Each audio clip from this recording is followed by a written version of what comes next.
Mi pequeña Ángela, escrito por Anaís Veloz. Historias macabras para no dormir. Esto que te contaré a continuación, quizás a muchos les parezca mentira o incluso fantasioso. A otros tanto les dará repulsión el solo hecho de leerlo o escucharlo. Pero solo yo que lo viví te puedo asegurar que es verdad. Hace 5 años me había separado de mi esposo por violencia doméstica. Así que un día, harta de toda esa vida de maltratos, decidí empezar una nueva vida al lado de mi pequeña hija Ángela.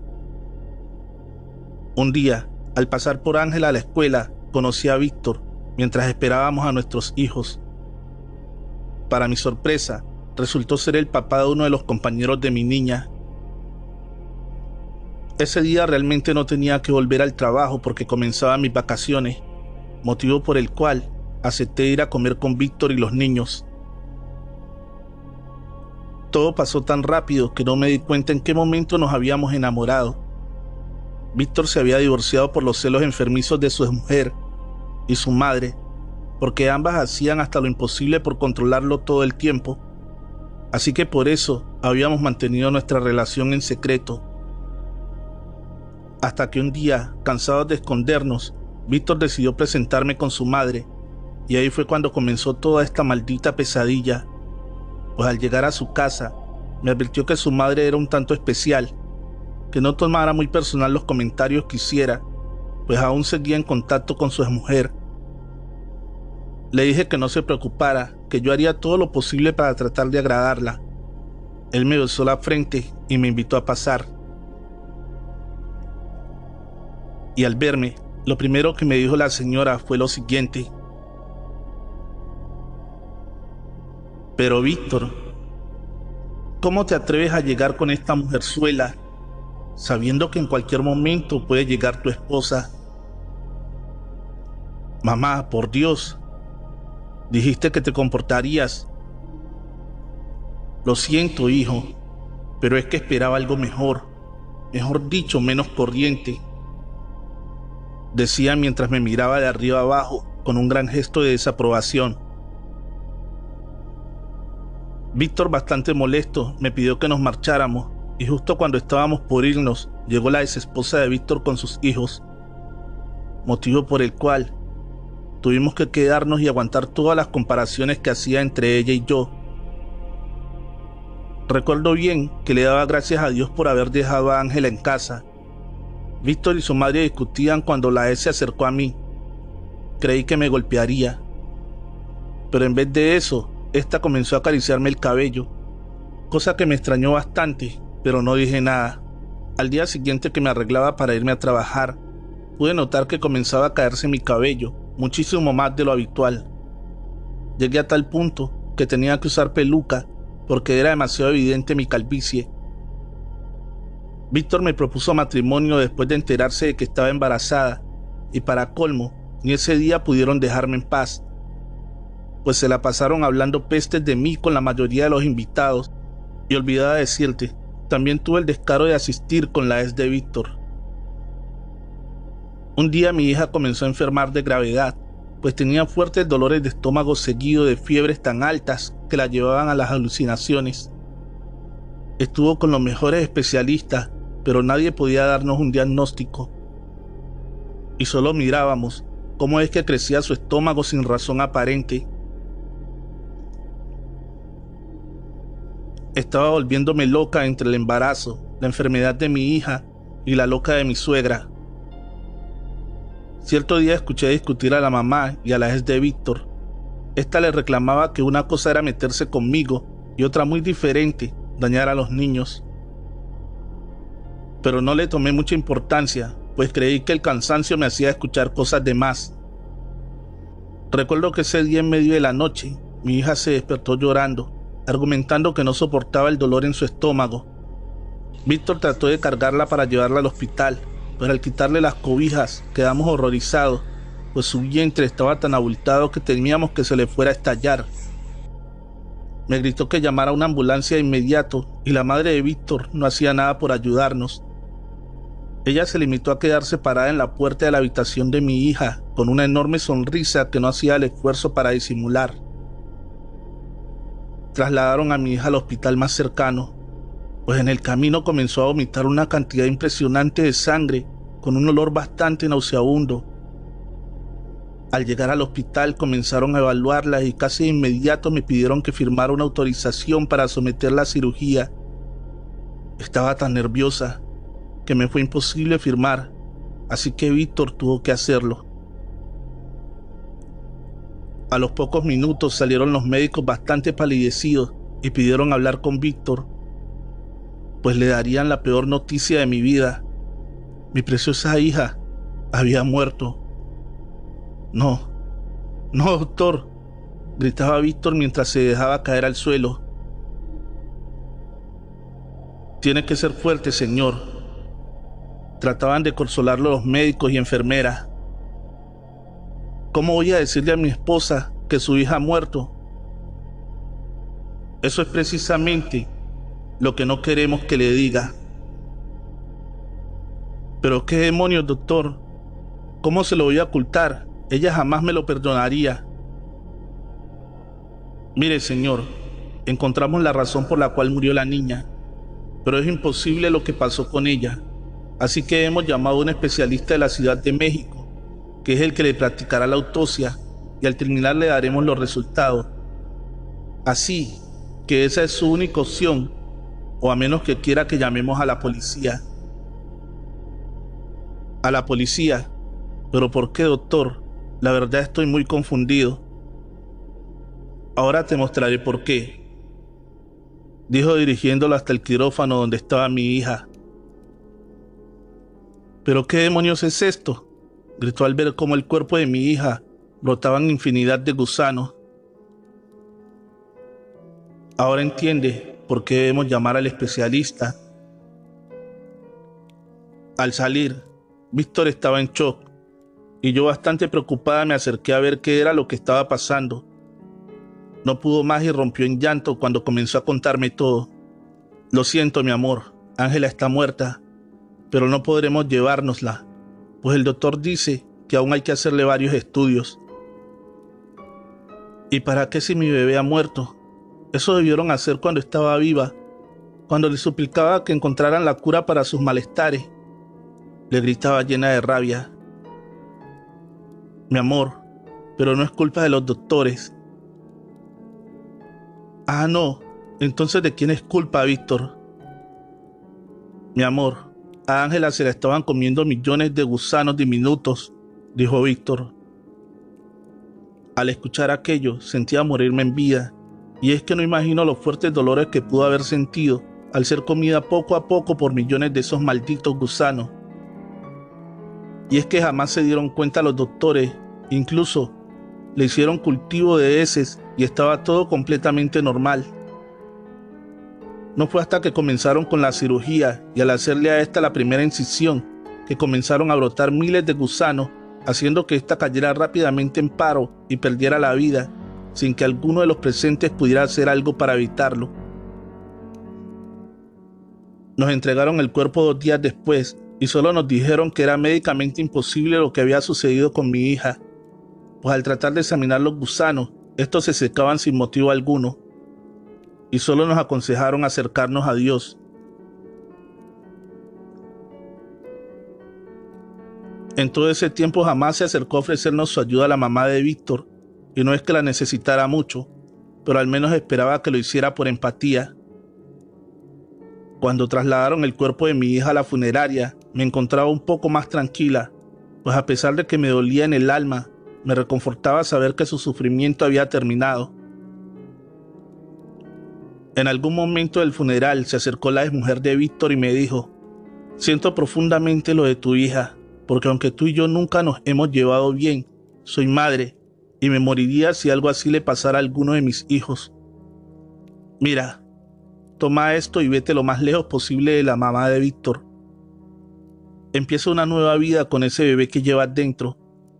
Esa maldita mujer es el mismo diablo y ella es la culpable de la muerte de tu hija. ¿Sabes?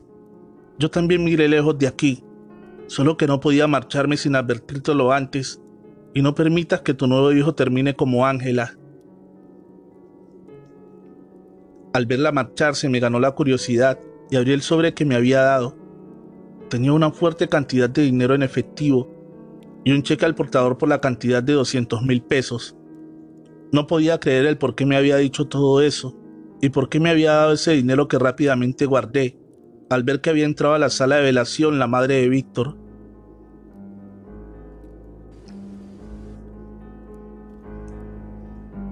Jamás se acercó a darme el pésame. Ella solo se paseaba por la sala saludando a los asistentes, cual si fuera una fiesta. No dije nada y me tragué mi coraje, pues aún debía descubrir si lo que me había dicho era cierto. Al terminar el funeral, mi suegra estaba bastante desesperada buscando a Mariana, la ex de Víctor. Incluso lo obligó a que la acompañara a su casa, pues era demasiado extraño que se desapareciera durante varias horas. Mi esposo trataba de disculparse conmigo por tener que dejarme en ese momento, pero que debía entender que también era su madre y tenía que cuidar de ella. Le dije que no se preocupara y que se fuera, que yo estaría bien. Y después de marcharse traté de abrir la puerta del cuarto de mi suegra, pero esa maldita le había echado llave, pues era demasiado precavida. Me di la vuelta para marcharme a mi habitación cuando pude escuchar claramente cómo quitaban el seguro desde adentro, así que decidí a desenmascarar a esa vieja, entré sin perder tiempo. No puedo describirte el miedo y el asco que sentí al entrar a aquella habitación, pues había un olor bastante fuerte a putrefacción. Traté de encontrar de dónde era que venía ese nauseabundo olor, y no fue hasta que abrí la puerta de su closet que pude entender lo que me había dicho Mariana y el por qué me había dado aquel dinero. Pues estaba la foto de mi hija Ángela en una especie de altar lleno de veladoras negras y un trozo de carne, el cual se encontraba en aparente grado de putrefacción, pues había un hervidero de gusanos iguales a los que le habían encontrado a mi hija. Pero lo más curioso era que solo permanecían en la carne y no había ninguno regado por otro lugar. Quise tomar aquello y destruirlo, pero me delataría de inmediato. Seguí buscando entre los varios altares que tenía en su cuarto y en uno de los rincones estaba la foto de Mariana con sus 2 hijos. Ese altar era algo peculiar, pues estaba adornado con fruta, flores y una piedra que tenía ojos y boca pintada, con lo que yo supuse era sangre o alguna pintura muy similar a ella. Debajo de la mesa de noche estaba una foto mía de cuando tenía 6 meses de embarazo y estaba adornada por 7 alfileres en mi panza y una especie de muñeca hecha con mi propia ropa simulando también estar embarazada. Pero lo que me dio tremendo asco fue ver cómo entre las piernas de la muñeca salía una especie de tripa de algún animal, pues comenzaba a despedir un olor bastante fuerte. No podía creer lo que estaba viendo. Me senté por un par de segundos en la cama, cuando veo que debajo de una de las almohadas había una foto de Víctor con los ojos totalmente rayados, con el nombre de su madre y varias fotos de ellas pegadas alrededor. No pude más y salí corriendo sin detenerme a cerrar la puerta. Agarré una maleta y comencé a empacar mis cosas a toda prisa. Pero justo en ese preciso instante comenzaron a darme las contracciones. No podía ser posible que me estuviera pasando eso. Traté de caminar hacia la puerta, pero los dolores cada vez eran más fuertes. En ese momento perdí el conocimiento. Pero saben, recuerdo bien que antes de quedar inconsciente, pude ver a mi hija parada frente a mí. Al volver en sí, estaba en el hospital. Me habían hecho una cesárea de emergencia. Me explicaba la enfermera que se encontraba aplicándome medicamento cuando desperté. Tienes una hija muy valiente, me dijo la enfermera sonriendo. ¿A qué se refiere con eso?, le pregunté un tanto confundida. De no haber sido por tu hija que llamó a la ambulancia, tu bebé hubiera muerto, debido a que tenía el cordón umbilical enredado en el cuello. No podía creer lo que escuchaba realmente. Ángel estaba cuidando de mí A los pocos minutos llegó Víctor y su madre al preguntarme por el bebé. Le dije que la tenían en la incubadora y que no podríamos verla hasta mañana. La señora salió algo molesta y dijo que se iría a descansar a su casa. Entonces tuvimos tiempo de hablar mi esposo y yo. Le conté todo lo que había encontrado. Pero él se negó a creerme y dijo que lo había imaginado por la anestesia. Que me dejara de cosas porque su mamá en estos momentos necesitaba de mucho apoyo y comprensión, pues estaba bastante afectada por la partida de Mariana y sus nietos, que debería ser un poquito más comprensible porque su madre no la estaba pasando nada bien. Te juro que en ese momento quería golpearlo, pues me hablaba de darle comprensión a la mujer que había acabado con la vida de mi hija. Víctor me dijo que iría a casa a descansar un rato y vería si no necesitaba algo su madre, que al día siguiente regresaría por mí para irnos a casa. Pero no lo podía permitir. Tenía que escapar del hospital porque de lo contrario sería imposible salir de esa casa. Gracias a Dios, tuve una excelente idea y le dije a Víctor que no se preocupara, que se fuera a descansar con su madre, que ella lo necesitaba más que yo. Pues ella se encontraba sola en casa y a mí no me darían de alta hasta el día siguiente, ya por la tarde. Él me dio un beso en la frente y se marchó. Aún estaba bastante dolorida por la cesárea, así que se me dificultaba bastante ponerme de pie. Cuando entró la enfermera para avisarme que mi hija había traído la maleta del bebé, y al abrirla estaba exactamente lo que yo misma había puesto en ella días atrás. Solo había algo que no me esperaba. Dentro de una de las prendas del bebé se encontraba el sobre que Mariana me había dado en el funeral. Ahí me di cuenta de que mi niña seguía cuidándonos. A la mañana siguiente me dieron de alta pasada las 10 de la mañana. Tomé a mi bebé y nos fuimos de ahí. Renté un cuarto de hotel y le pedí a una de mis primas que me fuera a buscar porque necesitaba bastante ayuda. No se imaginan la mejoría que tuve en tan poco tiempo, pues desaparecieron los fuertes dolores de estómago. Mi cabello comenzó a crecer nuevamente. Un día que tuve que salir al centro comercial, me encontré con Mariana, que al verme corrió y me abrazó. Le correspondí de igual manera, ya que si no fuera por ella, no hubiera tenido la oportunidad de escaparme de ellos. Me invitó a tomar un café y ahí fue que me contó qué había pasado con Víctor y su madre. Fue bastante triste enterarme de que toda la maldad que hizo su madre terminó pagándola a su hijo. Pues después de que te marchara, dijo refiriéndose a mí, Víctor cayó en una terrible depresión y decía ver a tu hija deambular por la casa. Fue tanta su locura que terminó por suicidarse frente a su madre, cortándose la garganta. Por otra parte, su madre comenzó a enfermar misteriosamente, pues aunque era sometida a un sinfín de estudios, nunca pudieron dar con su malestar. La gente que vivía a su alrededor decía que podían escuchar los gritos de aquella desafortunada mujer, y al pasar por su casa en las noches, podían ver a Víctor parado en la ventana acompañado de una pequeña niña. Al morir, la mujer fue llevada a la fosa común, ya que nadie fue a reclamar su cuerpo. Según dicen, un sobrino de ella llegó a reclamar la casa y después de tirar todo lo que se encontraba en la casa, Víctor y la niña dejaron de verse, pues ahora son locales comerciales y no se ha sabido que los inquilinos tengan queja alguna.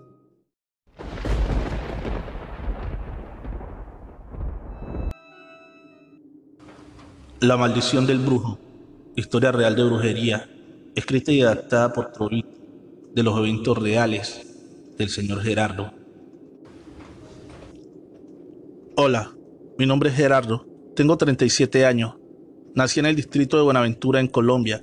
Actualmente me desempeño como trabajador independiente en una pequeña tienda de mi barrio, la cual ha costado mucho esfuerzo mantener, pero la disciplina y ser riguroso rinde sus frutos.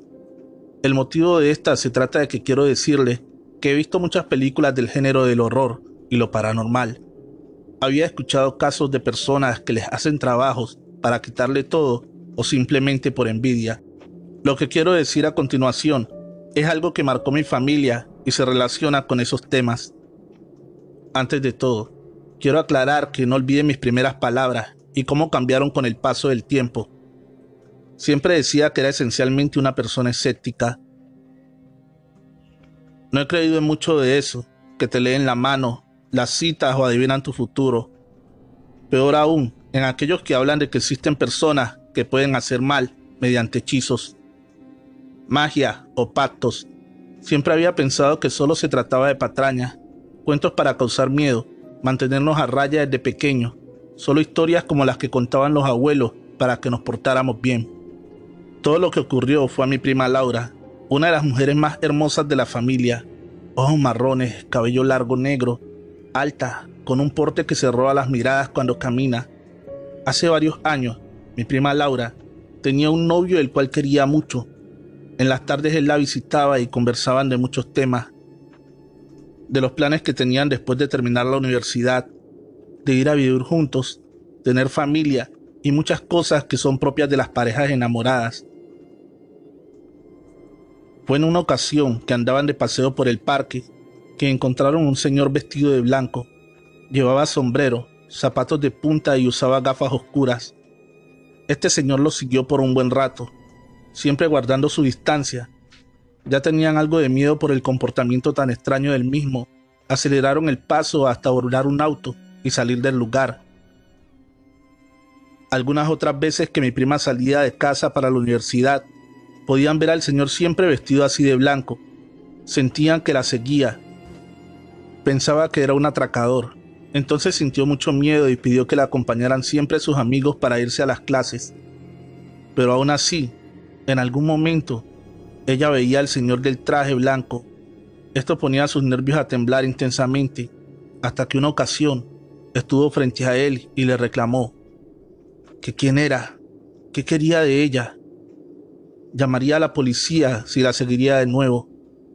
El hombre le dijo que se tranquilizara, que él solo la había visto y había sentido atracción por ella, que le parecía una mujer recatada y hermosa, por eso había quedado fascinado con ella, que le permitiera presentarse y tomarse algo con él, a lo que ella no aceptó, diciéndole que era un acosador, que se alejara o empezaría a gritar.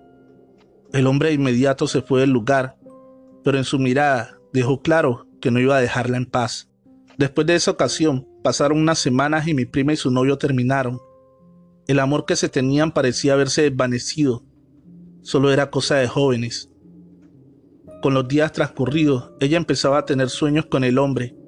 Despertaba siempre con un sueño en el que éste la encerraba para no volver a salir, encadenada, sin poder ver la luz del sol. Muchas noches fueron recurrentes los sueños con ese hombre, aunque en el sueño su rostro se desfiguraba haciéndose horrible. Su voz se hacía como eco, ya conociendo varias voces al decirle que fuera su esposa. Cabe resaltar que por ese entonces lo encontré al cabo de unos meses, en el cual éste le dijo que quería tener algo con ella, una relación, que era la mujer más hermosa que había visto, que la haría su esposa y la trataría como una reina. Mi prima, horrorizada por las proposiciones de este sujeto que le causaba tanto miedo, le dijo que no. Fue en ese entonces que todo se volvió más turbio para ella. Ya no podía dormir bien. Sus noches eran de completo desvelo, pesadillas. Escuchaba pasos, susurros e incluso gritos que nadie más podía en la casa.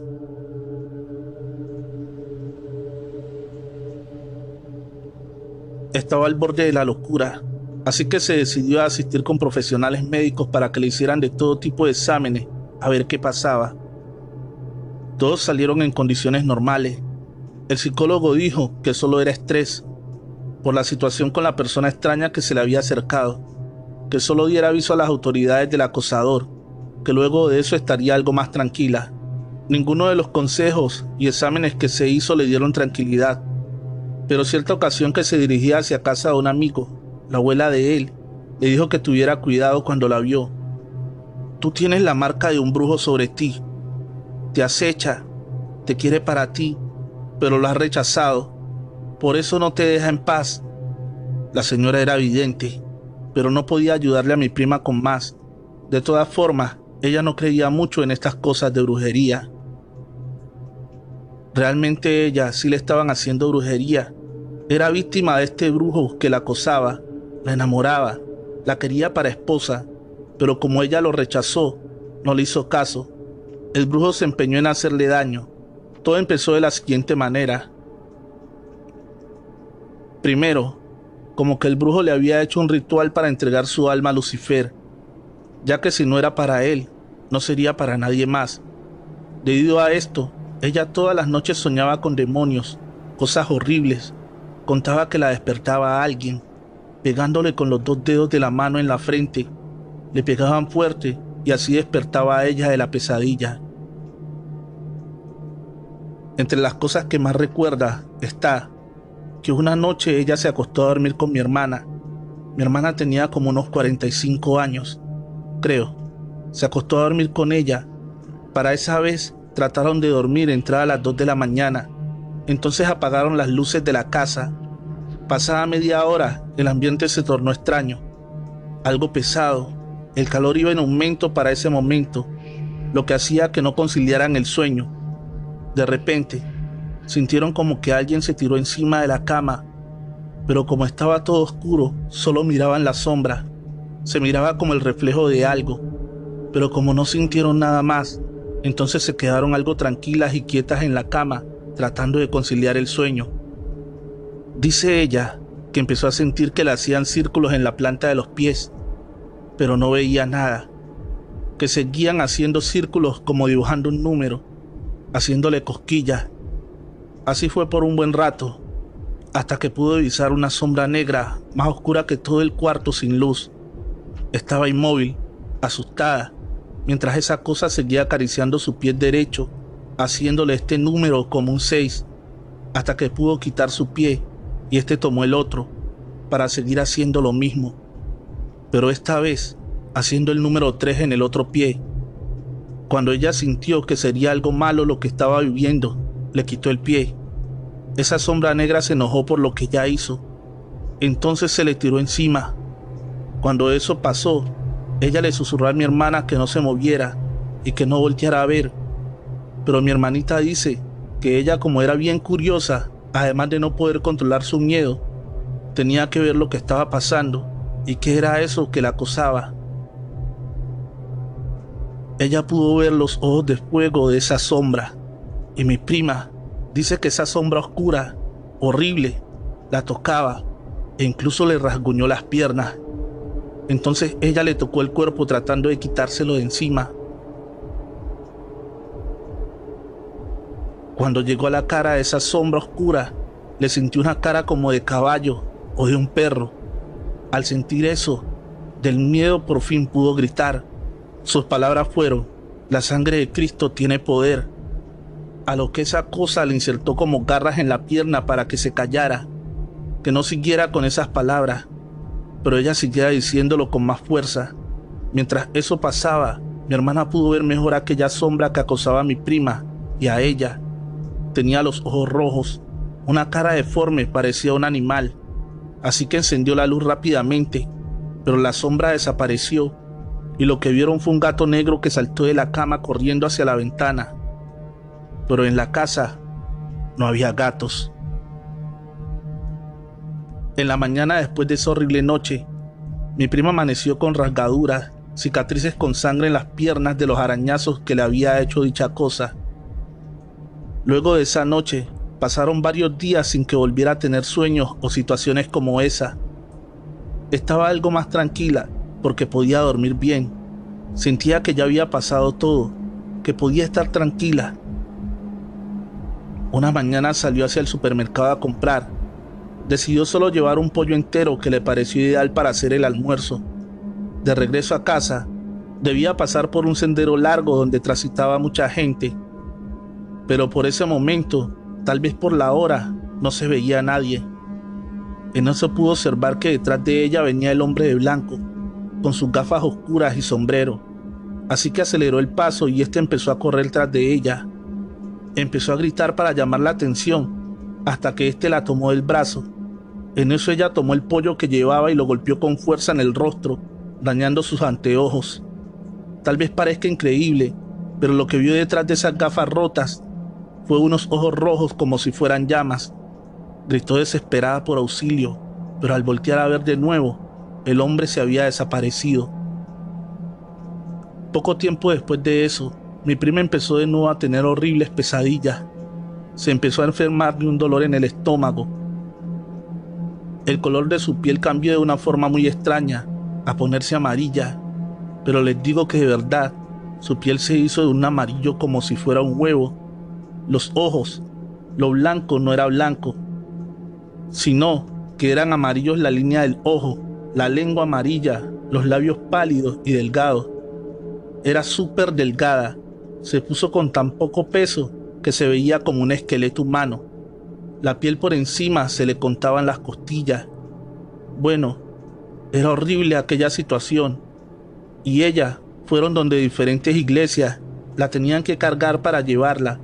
Recuerdo tanto que siempre que cargaba a mi prima mis lágrimas se salían solas. No podía concebir lo que le pasaba, pues yo no creía en esas cosas de la brujería, pero era evidente que su problema no era médico porque todo salía bien. Además de las cosas que contaba, en una de las veces que fuimos a la iglesia, el mismo pastor dijo que había males que solo se curaban con personas que conocieran de esos males, que lo que podía hacer era orar por ella, para que pudiera soportar un poco más hasta encontrar con quien le quitara el mal. Fue entonces que recordamos a la abuela del amigo que visitó aquella vez, y fue ella que recomendó llevarla donde una señora que hacía trabajos y curaba a la gente. Le hicieron varias limpias con hierbas y otras cosas que no sabría explicar. Fue en una de esas sesiones que vomitó un animal blanco, horrible, parecido a un gusano. Desde ese entonces empezó a mejorar. Logró subir de peso, conciliar más el sueño. Sus días de tranquilidad habían vuelto, pero no por completo, porque poco tiempo después de haber mejorado, hasta el punto de ser ella de nuevo, volvió a recaer, y en esa vez casi se muere. Así que la llevamos donde otro señor que también era curandero. Fue él quien nos dijo que a mi prima le habían hecho mal de brujería, como conté desde el principio. Explico que aquel señor de blanco que la acosaba era un brujo muy fuerte. El curandero hizo su trabajo. Como al año después murió el brujo que acosaba a mi prima. Lo sabemos porque fue el curandero que nos dijo eso en una ocasión que fuimos a visitarlo de nuevo, ya que mi prima y la familia estaba agradecida con él por toda la ayuda que nos brindó con ella. Él dice que quienes hacen el mal, cuando se les regresa a su trabajo, va con mayor fuerza. Aunque mi prima ya está limpia de la brujería, el brujo, al haber tratado de entregarla al demonio, hizo que en ocasiones, aún en estos días, ella siga soñando con que el diablo, que en sueños le dice que no le hará daño, que solo termine el acuerdo del brujo, que le entregue su alma y le dará todo lo que desee. Pero mi prima siempre dice que no, que aunque no es todo el tiempo que sueña con esto, tiene miedo de algún día decir sí, condenándose para siempre. Recuerda que la mejor forma de apoyar a este canal es dejando tu like y un bonito comentario.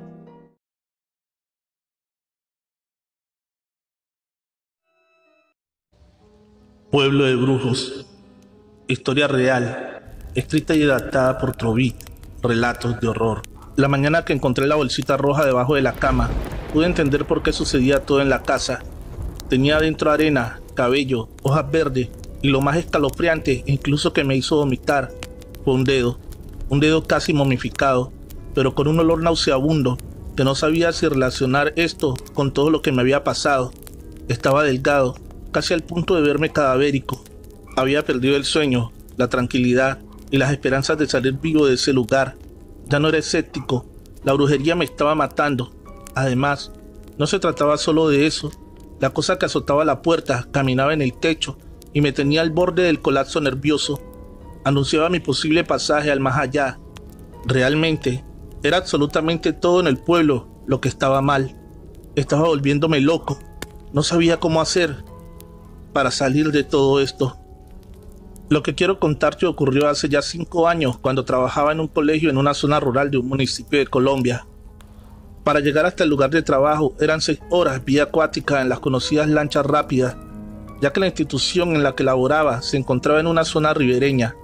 Muchos maestros ya habían pertenecido y se habían retirado de la zona porque consideraban que era de muy difícil acceso. Además, aunque no lo creas, era un lugar plagado de sucesos paranormales. Realmente yo era escéptico a todo lo que decían mis compañeros, puesto que parecían cosas que salían de la fantasía, de su imaginación. Pero solo bastó llevar un mes trabajando allá para darme cuenta de todos los sucesos paranormales que rondaban la casa en la que nos quedábamos. Así que presta mucha atención a lo que sigue. Soy profesor de ciencias sociales, por ende tengo un compromiso muy grande con la comunidad. Al llegar al pueblo, lo primero que hice fue ponerme al corriente con sus costumbres, sus formas económicas, la rutina diaria y la mecánica de trabajo en el colegio al que llegué. Al presentarme en el colegio me asignaron diferentes grupos de último grado. Debía hacer un trabajo de campo con ellos para que pudieran cumplir con la labor social obligatoria, que es en todas las instituciones educativas a nivel nacional. Además, el rector de la institución me pidió como un favor personal que debía ir a visitar a don Gregorio. Decía que este era un anciano muy respetado en la zona, que era necesario hablar con él de algunos asuntos, los cuales me permitirían acoplarme más rápido a la comunidad y la zona. Además, al hablar con él, podría trabajar tranquilamente sin ser molestado por nadie. Fue entonces que pregunté a qué se refería con ser molestado, que si acaso había personas que no le gustaban los profesores, pero él no quería decirme nada, solo insistía en que debía verlo lo más pronto posible. Después me daría cuenta por qué. Insistí de nuevo en que me dijera de qué se trataba. Al verme tan firme, me contó todo. Decía que para trabajar en la zona debía pedir permiso a don Gregorio, porque había seres que era difícil de explicar, que se encargaban de asustar y atormentar a los que no eran del lugar. Además, había otras personas que sabían cosas raras, y si no les gustaba, podrían hacerme daño con brujería. Esto hizo que mirara al rector con algo de extrañez. Lo que me pedía era de lo más raro. ¿Cómo podía un académico, alguien con tantos títulos y trabajo relacionado con la ciencia y la educación, creer en esas cosas? Pero no le dije nada. Simplemente agradecí la oportunidad y me instalé en la casa sin nada. Al estar en la casa, fui visitado por varios vecinos de la tercera edad, que querían conocer al nuevo maestro del colegio. Les hice pasar y tuvimos una plática muy amena acerca del lugar. Ellos decían que era un lugar bueno para quedarse, que era una lástima que algunos maestros pidieran traslados. Don Carlos era líder de la zona y dijo que estaría a mi disposición si necesitase algo. Y que no dejase de hablar con don Gregorio. Esta petición me pareció ya rara. No sé por qué insistían tanto en que debía verlo. Solo asentí y dije que sacaría el tiempo para visitarle, aunque realmente esto no lo decía con ganas de hacerlo. La primera noche en la casa transcurrió de manera normal. Todo eso de las visiones y lo paranormal que habían dicho los anteriores profesores parecía solo una excusa para ser trasladados del lugar. Lo único diferente a la mañana siguiente fue la lámina del techo un poco abollada por la pelea que hubo de los gatos corriendo en el techo. Se dieron fuerte, aunque no emitían sonidos de maullar. Me dirigí al colegio y empecé mi trabajo con los estudiantes. Había un monitor de clases y se encargaría de guiarnos a una salida cerca al estero, donde está el manglar. El camino fue bastante difícil.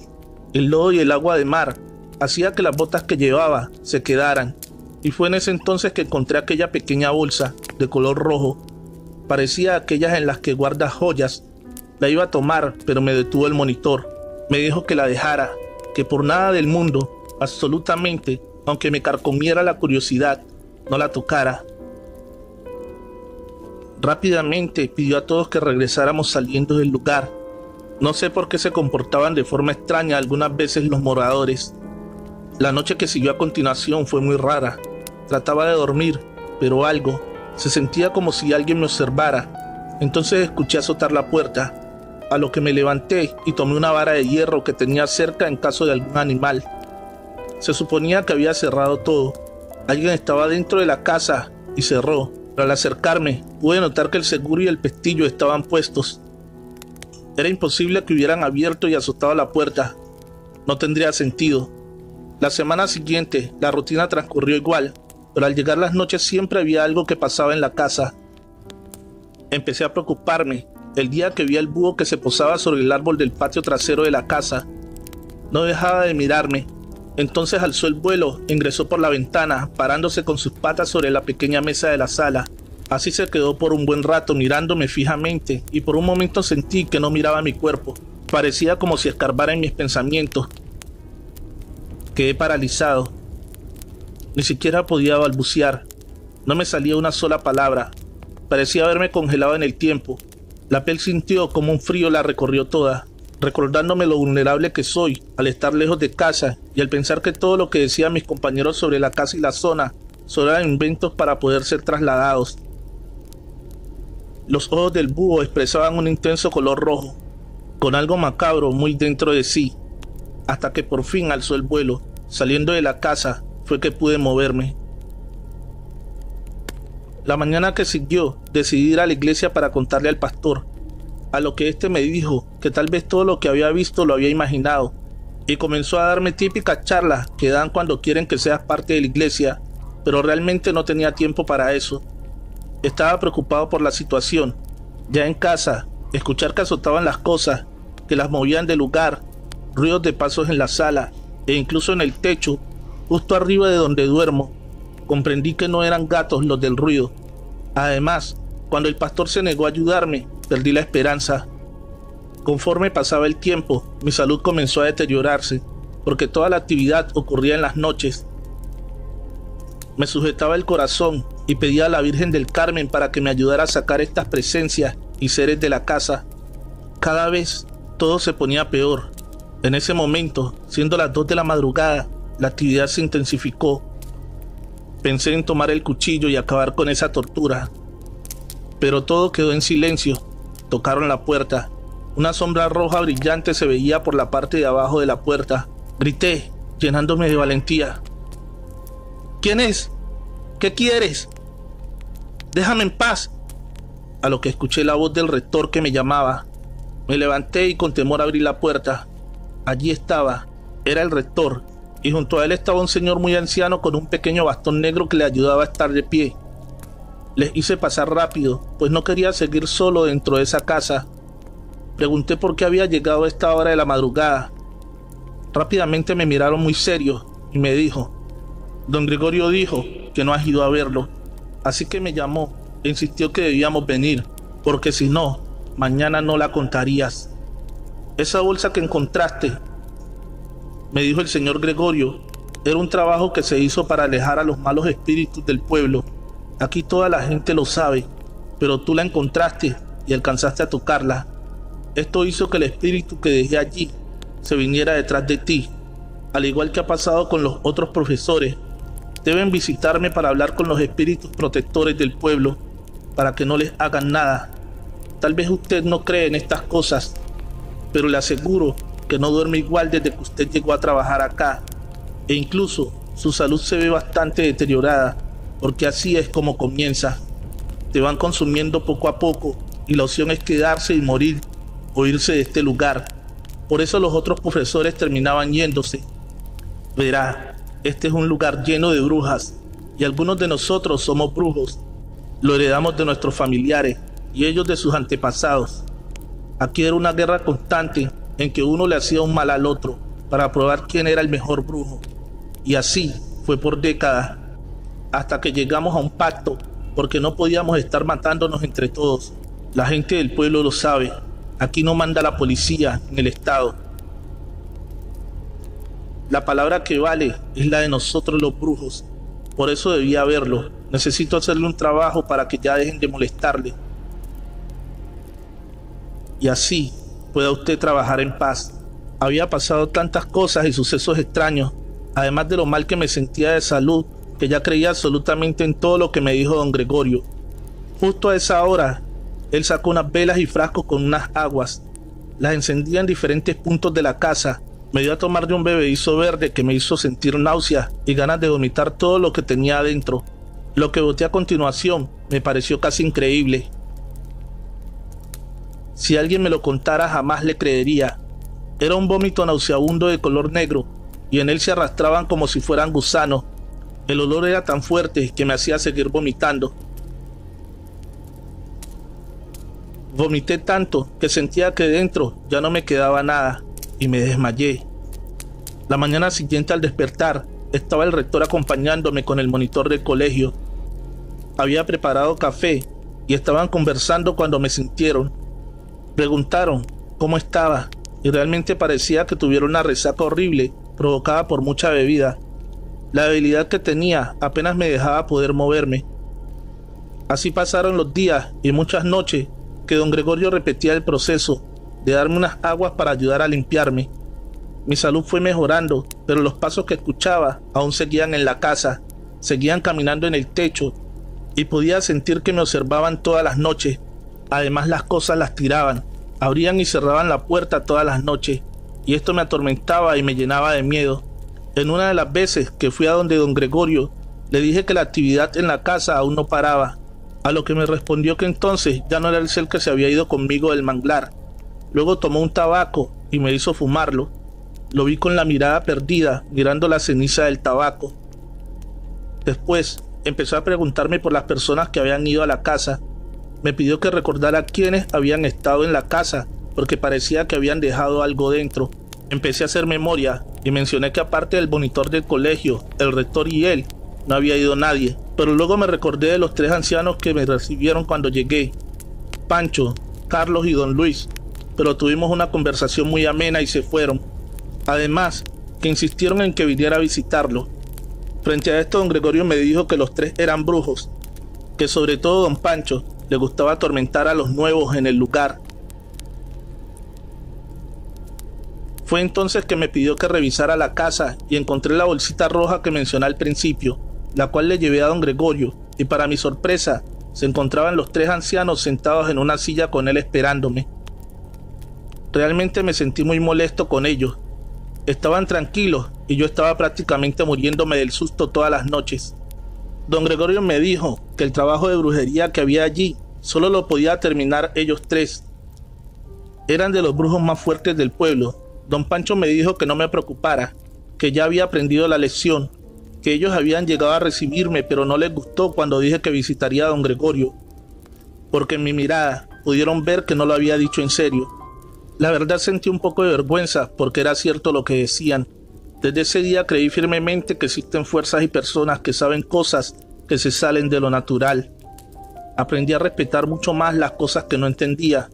Además me dijeron que los profesores que se habían ido del pueblo no eran buenas personas, que la única razón por la que yo estaba vivo es porque en mi corazón no vieron maldad, pero a aquellos que se fueron no les iba a quedar mucho tiempo, que no fuera a interceder por nadie. Ellos se lo merecían y poco a poco, aunque estuvieran en cualquier otro lugar, iban a morir de la peor manera posible, a menos que volvieran y pidieran perdón por las cosas indebidas que hicieron en el pueblo. No les quitarán el trabajo, porque cuando los brujos mandan, estos no perdonan a nadie. Trovadores, gracias por escuchar este relato. Te invito a que dejes un like y un comentario y respondas a la pregunta: ¿tú también crees en la brujería? Feliz noche, amantes de cuentos de terror.